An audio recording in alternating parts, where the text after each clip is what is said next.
No one ever thought Earth would matter in the stars. The rest of the galaxy had long written off humans as backward, noisy little creatures stuck at the edge of a minor system, chasing wars and feeding egos. But the galaxy was wrong about one thing. We never stop. Even in failure, even in ruin. We crawl forward. We bleed forward. And Commander Rourke Kane knew that better than anyone. He stood on the bridge of Vengeance 1, Earth's first true capital-class warship. No, its first star destroyer. It was raw, brutal. A weapon born not for diplomacy, not for exploration, but for fear. Its steel spine was stitched together from the remains of cities that had once burned under alien fire. Its energy core beat with the stolen tech of 100 races who had mocked Earth's primitive mind. And at its center, Rourke Kane, once a soldier left to die in the Martian uprising, now stood with command over something terrifying. Outside, the stars were silent. The dark void stretched out endlessly, indifferent to Earth's pain or glory. But they would remember now. "Final checks complete, Commander," said Lieutenant Mira Yao, her voice low, nervous. "All systems green. Weapons locked." Rourke didn't answer immediately. He stared at the projection hovering over the center of the bridge, a hologram of the Drenari Accord, the galactic empire that had enslaved half of Earth's colonies just 5 years ago. The same empire that laughed when Earth sent envoys asking for peace. The same empire that wiped out 10 million souls in one orbital sweep over Europa. He blinked slowly. "Take us out of Sol System." The bridge crew fell quiet, each one knowing what this moment meant. This wasn't a mission. This was payback. The stars began to twist and blur as Vengeance 1 leapt into FTL, faster than light, stolen tech from a civilization that no longer existed. Rourke had seen to that personally. He remembered their screams as Earth's black ops forces dropped into their floating palaces. No one expected Earth to fight dirty. They still thought of us like children, emotional and undisciplined. They didn't understand. That's why they were gone now. He sat back, his fingers gripping the cold metal arms of his command chair. He wasn't born to lead. He wasn't supposed to survive the Europa massacre. But rage had a funny way of rewriting fate. They left him there, buried under bodies, breathing in ash and fire. He survived on vengeance alone. Now he had a ship named after it. "ETR to Drenari Outpost, 10 minutes. Yao said, quieter now. "Sir, they won't be expecting us." "No," Rourke murmured. "They still think we're begging." He leaned forward and tapped into the wide-band transmission. It was old tech. The Drenari would hear it in every channel. "This is Commander Rourke Kane of the Earth starship Vengeance 1. You took from us. You thought we would fade quietly into the dark." He paused. "You were wrong." He cut the feed. Around him, the bridge stayed frozen. Some of his crew had family in the colonies still under Drenari management. Some were orphaned by the war. A few had never even known Earth before the fall. They were all here for the same reason. "Ready all plasma lances! Arm the singularity cannon!" Rourke ordered, voice firm, final. "Sir." Mira hesitated. "You're really going to fire it?" "Yes." She stared at him for a second, then gave a single nod. "Target acquired," the weapons officer said. "Drenari Outpost Gamma. Civilians present, but mostly military and command. Orders?" Rourke didn't blink. "They gave us no mercy. They will receive none." A moment passed. "Fire." The singularity cannon groaned, deep like the throat of a dying god. Space itself seemed to ripple. There was a flash, too fast for the eye, and then silence. The outpost was gone, vaporized. Not even wreckage left, just dust and echoes. Rourke leaned back. The galaxy had just heard Earth's first scream, and it was only the beginning. The silence after the singularity strike wasn't peace. It was shock. Every sensor aboard Vengeance 1 flickered with energy ghosts, static echoes from the annihilation of a Drenari military stronghold in less than 3 seconds.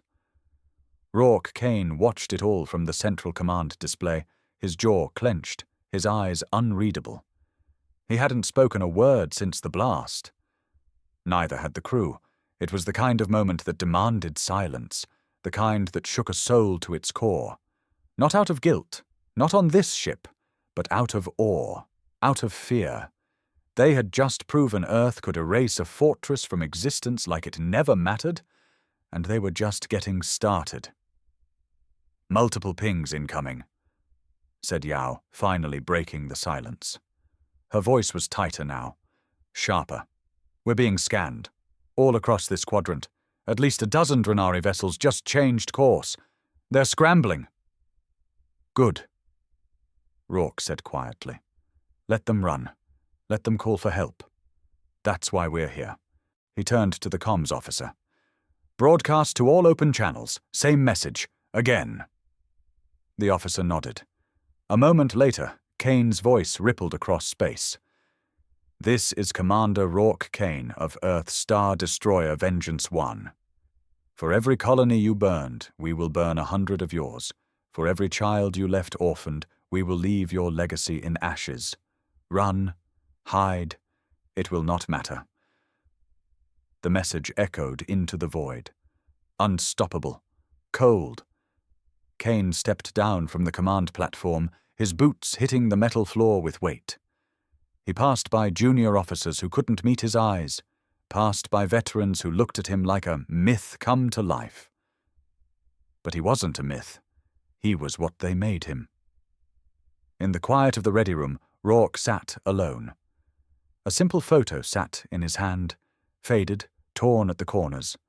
A boy and a girl, twins, smiling on a beach under a Martian sunset.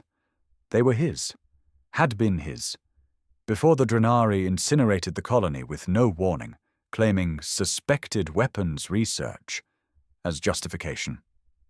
He had buried what was left with his own hands. That's when he changed.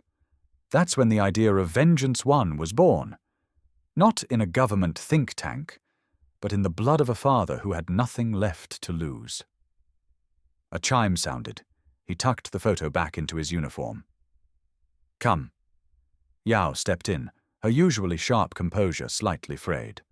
"Sir, there's something you need to see." She handed him a tablet, a live transmission from a distant Drenari vessel. A female alien commander, grey-skinned, eyes like polished obsidian, stared into the camera. Her voice was a blend of arrogance and denial. "This is Commander Travis of the Imperial Fleet. Your vessel is in violation of Accord law. Retreat immediately or face annihilation." Kane didn't laugh. He didn't flinch. He just stared. Yao looked nervous. "She doesn't know what we are, does she?" "No," he said, "but she will." He walked back to the bridge and tapped into the reply channel himself. He made sure they saw his face. "This is not a negotiation," Kane said. "This is a funeral. Yours." He ended the transmission. "Helm, intercept course. Bring us right into the mouth of their fleet." The helmsman turned. "Sir, that's suicide." Rourke didn't blink. "Only if we lose." The ship began to hum. A low growl that filled the air as the plasma cores charged, shields flared, and targeting systems came online. The dreadnought moved like a slow beast awakening, casting a shadow across the void. "Target their capital ship. I want the bridge melted first," Kane ordered. "Let the rest of them watch." Moments later, they were in range. Vengeance 1 fired, and the stars weren't quiet anymore. The blast from Vengeance 1 tore through space like a divine hammer. The enemy flagship, sleek, ceremonial, and utterly unprepared, took the full force of the singularity pulse straight to its command tower. For a second it held. A bright flash flared across its shield line. Then came the implosion. The ship folded in on itself, like a dying star sucked into its own heart, vanishing into the nothing that awaited arrogant empires. Silence again, then panic. Drenari vessels scattered, comms exploding in a dozen languages. Orders screamed, coordinates fumbled. They hadn't come for a battle, they'd come for intimidation. A show of force. That's how they kept their empire running, fear and compliance. But now the fear belonged to them. 2 corvettes down, 3 more limping, multiple cruisers fleeing. Yao called out from her terminal, her voice steady, but charged with something raw. Satisfaction. They're routing, Commander. They don't know what the hell we are. They'll learn, Kane replied, standing tall as the carnage unfolded in front of him. Keep weapons hot. Pursue and eliminate any ships carrying command signatures. The crew moved like a machine. Focused, cold. This wasn't a clean war. Kane didn't care about treaties. Earth had begged for mercy under those treaties, and had been burned alive for it. Now Earth had its voice, and it roared through fire and steel. The ship's AI, VALKYR, flickered to life beside him in ghostly blue. Commander, the synthetic voice said, calm and piercing. Long-range scans detect a Drenari relay station broadcasting distress signals. Estimated 5 hours until reinforcements arrive from Sector 19. Plot a course, Kane said immediately. We'll take it out before they can warn anyone else. Yes, Commander. He turned to Yao. What's the morale report? She gave a half smile, half smirk. Crew's riding high, sir. They've seen the impossible. Some are scared by it. But most are hungry. Kane nodded. That was good. Hunger meant focus. Fear was useless unless you turned it into something. He took a breath and walked toward the lower deck entrance. You have the bridge, Yao? Yes, sir. Kane descended 2 levels to the launch bay, where soldiers, hand-picked from the darkest corners of Earth's surviving militaries, were gearing up. No flashy armor, just matte black suits built for vacuum, death, and silence. A tall, scar-faced man turned and snapped a salute. Commander, you joining us? Kane didn't answer. He just began strapping on his armor. Wordlessly, methodically. Lieutenant Briggs grinned. Thought so. They were headed for the relay station. Standard ops would be to destroy it from space. Kane didn't want that. He wanted to send a message. He wanted the Drenari to see him standing in their command room, planting Earth's flag while their officers bled around him. He wanted the security footage to survive. He wanted their next generation to grow up afraid of the ghost from Earth. The drop shuttle disengaged 10 minutes later.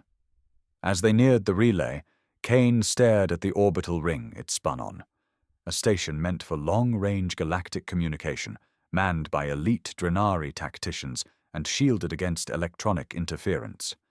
It was, by Drenari standards, impenetrable. Good.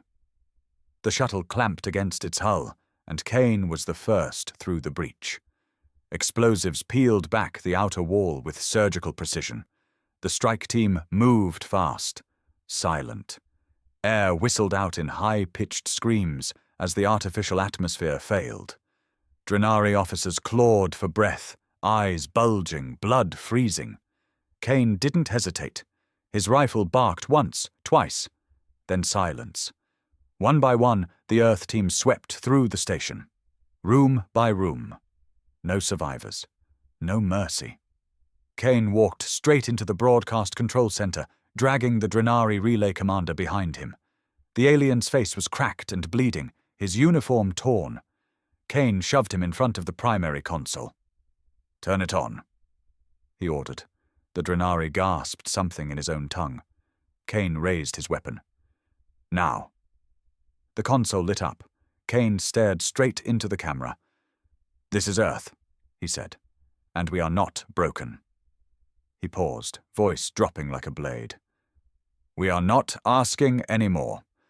Then he pulled the trigger. The broadcast cut. The silence after the broadcast was almost spiritual. The Earth soldiers stood motionless in the relay control room, breathing heavy through their rebreathers. Behind them, the alien commander's body lay crumpled on the floor, blood leaking across polished obsidian tiles. The console sparked where the final bullet had ripped through it, cutting off the broadcast just a moment after Kane's chilling words. "We are not asking anymore. The message would spread like wildfire." Kane turned, eyes scanning the room. "Pack the data cores. Wipe everything else. I want nothing salvageable." "Yes, sir," Briggs replied, already yanking out hardline storage drives and tossing them into a thermal containment box. Kane moved with cold precision. This wasn't just revenge anymore. This was strategy. Earth didn't have the numbers. They didn't have the reach. But they had the weapon now. Vengeance won, and they had fear. And fear traveled faster than light. The relay station was destroyed an hour later, shattered by a delayed charge after Kane and his team exfiltrated. No wreckage, no transmission, no beacon. Just debris drifting in space like a funeral procession. Back on Vengeance 1, Kane removed his armor slowly, piece by piece. The ship was quieter now, humming with efficiency. The bridge didn't cheer their victories. They absorbed them. Each battle wasn't a celebration. It was a step on a path no one could walk back from. Yao greeted him at the command deck with a nod. "Long-range scans show chatter across 6 sectors. Drenari emergency protocols have been activated. Multiple colonies on high alert. Some ships are abandoning their posts." She handed him a data slate.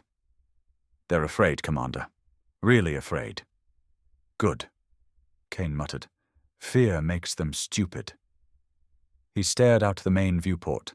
The stars seemed closer now, less peaceful, almost like they were watching. "Any response from the Central Drenari Authority?" "Number not officially, but we intercepted a transmission from a high-ranking praetor." Yao tapped her terminal, and a voice began to play, garbled, alien, but translated cleanly by Valkyr. "The humans are using forbidden technology. That ship, they should not possess such power. It is not possible. The Accord failed to contain them. The Council must act before others see this and follow Earth's example." Kane tilted his head. "Others?" "Yes, sir," Yao said. "Other suppressed worlds, vassal species, minor civilizations under Drenari control. We've already detected encrypted pulses bouncing off our transmission relay. Earth's message, it's spreading." Kane's eyes narrowed. He had expected resistance. He hadn't expected a spark. If Earth's war cry triggered something more, if the galaxy's second-class species suddenly started dreaming of rebellion, it wouldn't be a war anymore. It would be a firestorm. Kane didn't fear that. He welcomed it. But he needed to be ready. "Plot a course to the Nyros Belt," he ordered. "There's a weapons depot there, hidden. Drenari don't advertise it on their official maps, but I remember it from Europa, back when I was stationed in the colonist militia." Yao looked surprised. "Sir, that region's surrounded by black site outposts. It's a graveyard if we're not careful." "That's why we will be careful," Kane said. "If we can raid it and strip their black arms, it'll cripple their deep space logistics." She gave a slow nod. "Aye, Commander." He stepped back toward his chair, but paused halfway. "Yao." She looked up. "If you were Drenari Command, what would you do right now?" She didn't hesitate. "I'd try to cut the head off the snake, track Vengeance 1, find its origin, bomb Earth back into dust before it becomes a movement." Kane nodded. "Exactly." His tone darkened. "That's what they're thinking. That's what they're planning." He looked at the comms officer. "Send a message home. Coded. No digital leaks. I want Earth Command on lockdown. All planetary defenses to maximum readiness. If the Drenari so much as sneeze in our direction, I want the sky to burn." "Yes, sir." Kane sat down, feeling the weight settle into him again. He wasn't just carrying vengeance anymore, He was carrying hope, and that was dangerous, because hope doesn't die quietly. The Nyros belt wasn't marked on most official star charts. Not by its real name, anyway. To the Drenari, it was classified as Sector X, 47 Null, a dead zone of floating rock and radiation clouds. But Kane knew better. He'd heard the whispers back when he served as a colony security officer on Europa. A smuggler once told him, drunk and bleeding out, that the Drenari dumped their illegal tech in the belt. Experimental weapons, black site research, outlawed prototypes. Kane remembered the man's eyes, wide, terrified. Now he was going back, with a vengeance. Dropping out of FTL in 30 seconds. The helmsman reported. Shields to full, all weapons on standby. Kane ordered. No assumptions. If it breathes in this sector, shoot it. Yo stepped up beside him, checking her terminal. Drenari ships spotted. 4 frigates orbiting the core asteroid. No movement yet. They're hiding their energy signatures. They're not hiding well enough. As the stars unspooled and the Vengeance 1 reappeared in normal space, the crew immediately felt it, the tension in the void. This wasn't like the relay station or the outpost strike. The Nyros belt felt haunted, cold, silent, the kind of place built to keep secrets buried forever. The asteroid they targeted was massive, at least 12 kilometers across, with jagged surfaces and glowing veins of ore that pulsed red like blood through stone. Structures dotted the rock, metal spires, dish arrays, landing docks. But they were quiet, waiting. Kane didn't wait. Lock onto those spires, target their fuel cores, hit 'em hard. The ship's plasma lances lit up the darkness like blue lightning. Beams tore through the vacuum, striking the asteroid's facilities in a cascade of detonations. The shields protecting the installation shimmered, buckled, and collapsed. The Drenari frigates finally moved. Too little, too late. Enemy ships approaching. Vector 211. Yao said. Weapons powering. Let them. Vengeance 1 turned like a beast enraged. Its singularity cannon fired once, then again. One frigate shattered instantly, split from bow to stern like wet paper. Another spun out of control, venting bodies and fire into the void. The remaining 2 turned to flee, trailing sparks and panic behind them. Kane stared at the tactical screen. We're not here to chase them. Focus on the installation. I want every weapon core on that rock ripped out. Within minutes, the landing bay opened again. This time, Kane didn't lead the assault personally. Briggs and his black-armored team deployed with precision, cutting through Drenari scientists and security teams in the belly of the asteroid. The fighting was brutal, close range. Suppressed gunfire, shattered helmets, emergency bulkheads slamming shut too slow to stop the earthborne storm pouring inside. Back on the ship, Kane monitored the feed. Briggs' voice crackled through. Sir, you're going to want to see this. The feed switched to a dark chamber deep in the installation. At first glance, it looked like another storage room until the camera tilted down. A stasis vault. Inside floated a weapon. Human-shaped. But not human. It was a hybrid. Organic muscle grafted to synthetic bone. Its face was blank, expressionless. Tubes ran into its skull. It wasn't asleep. It wasn't dead. It was waiting. What the hell is that?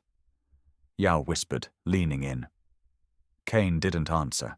He could feel the weight of it just through the screen. Briggs spoke again.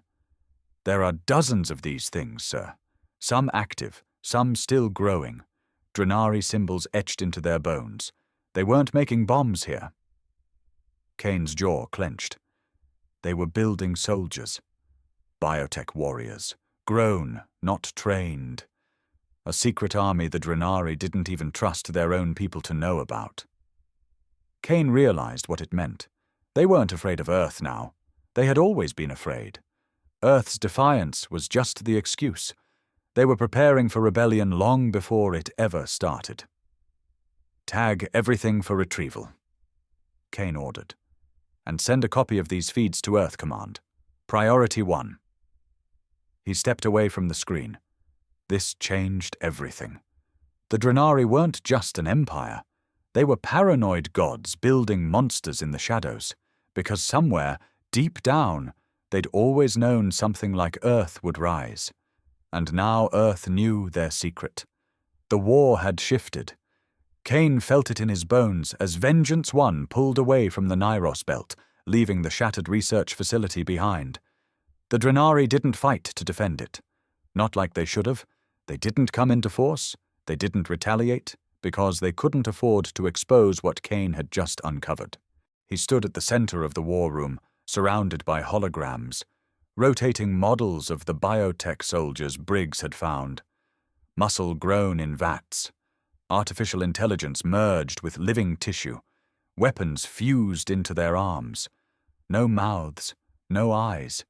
Just perfect obedience.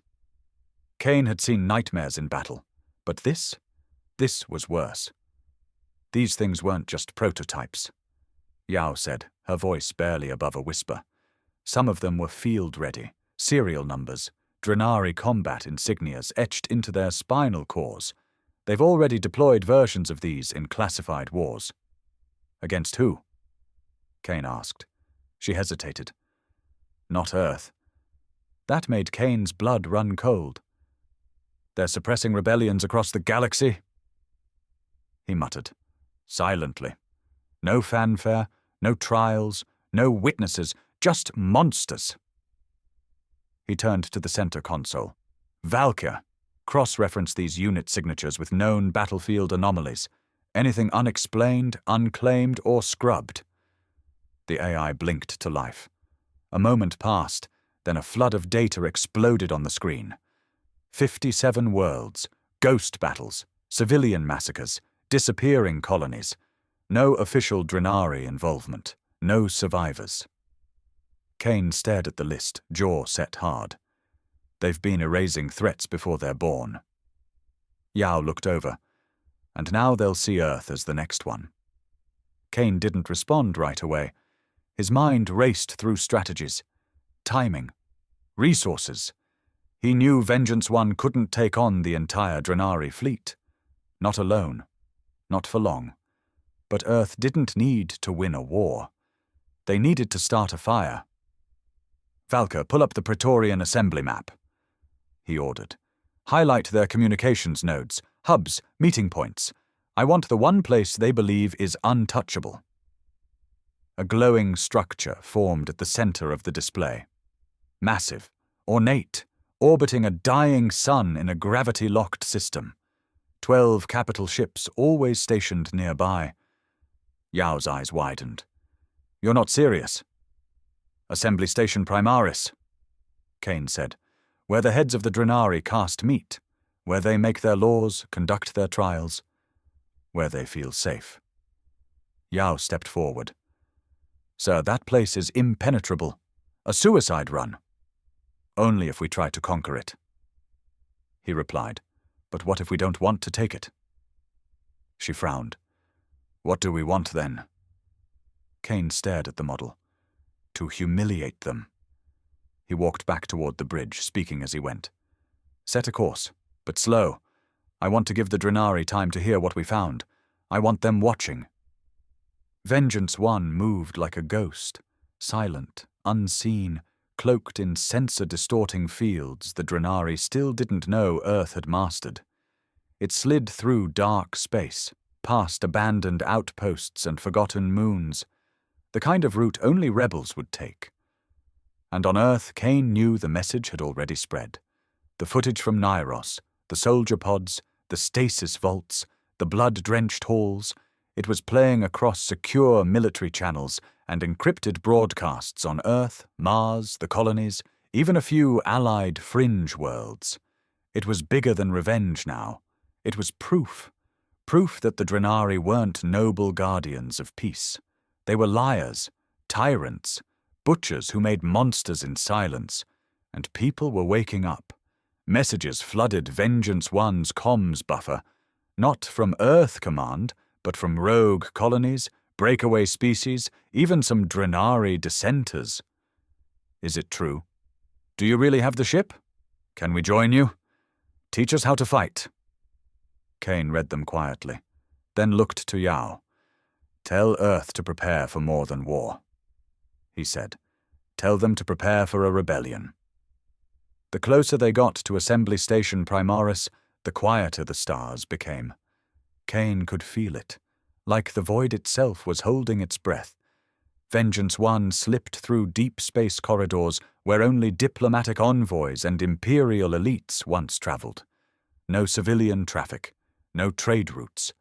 This was the galaxy's forbidden corridor, untouchable, invisible. A space where justice was handed down by tyrants behind closed doors. And Kane was about to kick those doors off their hinges. Visual on the assembly, said Yao, her voice almost reverent.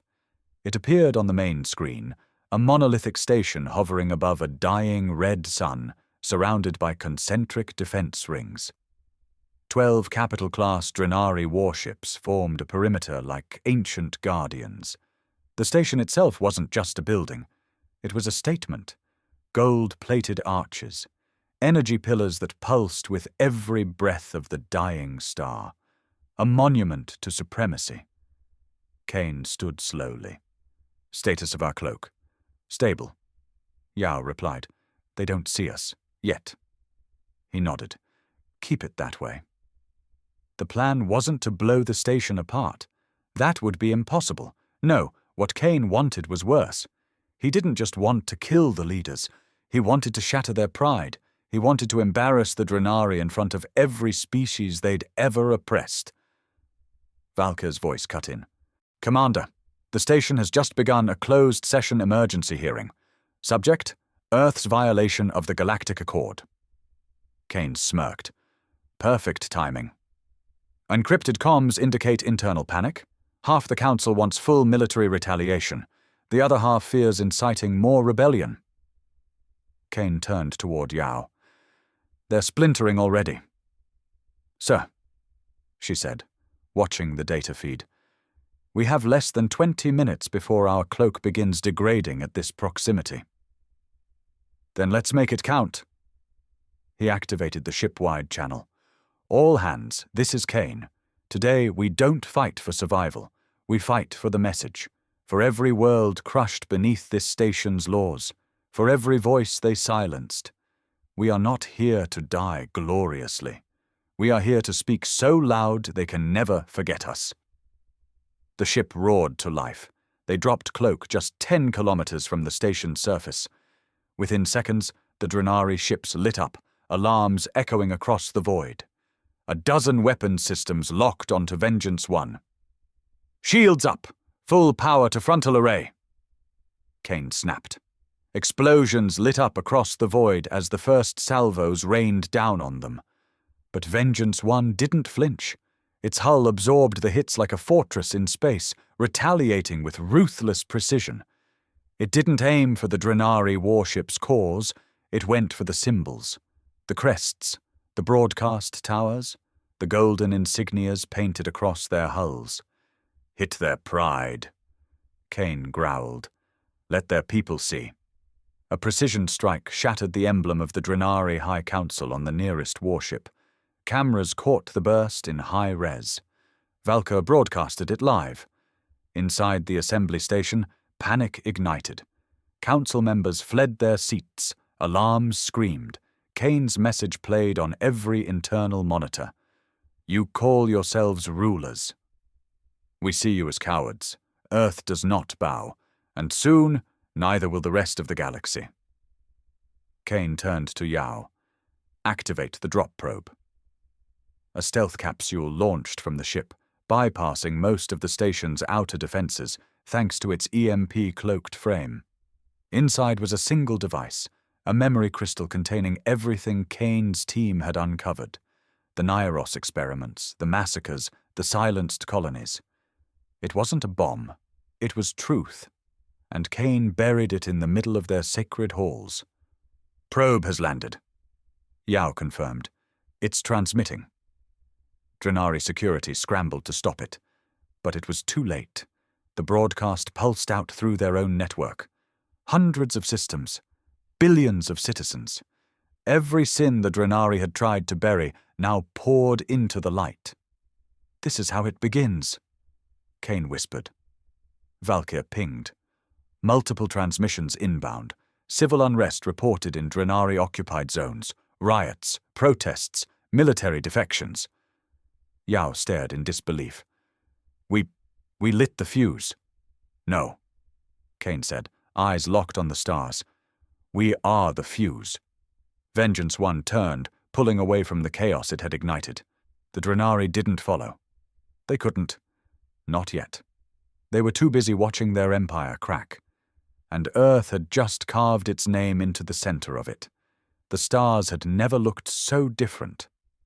From the observation deck of Vengeance One, Kane watched as fire bloomed across space in the far distance. Tiny bursts of rebellion, not coordinated, not controlled, just ignited. The kind of chaos empires feared most, not war, but awakening. The Drenari assembly was still intact, but it had been gutted from within. Political scandal, civilian outrage, military infighting. Kane hadn't needed to blow it up. He'd done something far worse. He'd made them bleed without dying. "Sir," Yao said, approaching slowly. "More transmissions are coming in. Some from Drenari colonies, even a few from their border species. Requests for negotiation or help." Kane didn't turn. "And Earth?" Yao gave a faint smile. "Earth Command says the colonies are uniting. Even old separatists on Titan are offering support. They say we've done what no one else ever dared." Kane nodded slowly. "We proved they're not gods."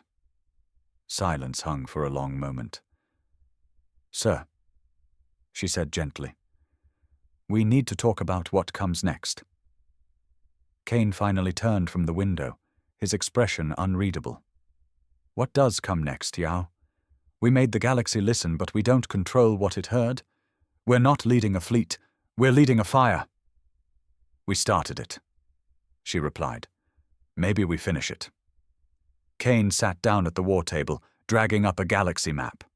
Pockets of unrest blinked like stars. Military defections, civilian uprisings, collapsed trade routes. Earth was still a tiny dot among giants, but now the giants were looking over their shoulders. "We can't hold this," he said. "Not alone." "We won't have to," Yao said. "They're coming to us now, all the broken worlds, all the ones the Drenari tried to erase. They see us as the first domino." Kane studied the map. "That's not always a good thing." "Maybe not," she said. "But it's real, and we can shape it." Briggs entered the room then, his armor scratched, blackened, but his face calm for once. "Commander, you should hear this." He tapped a console, and a voice came through, raw, scared, but determined. Alien, not human.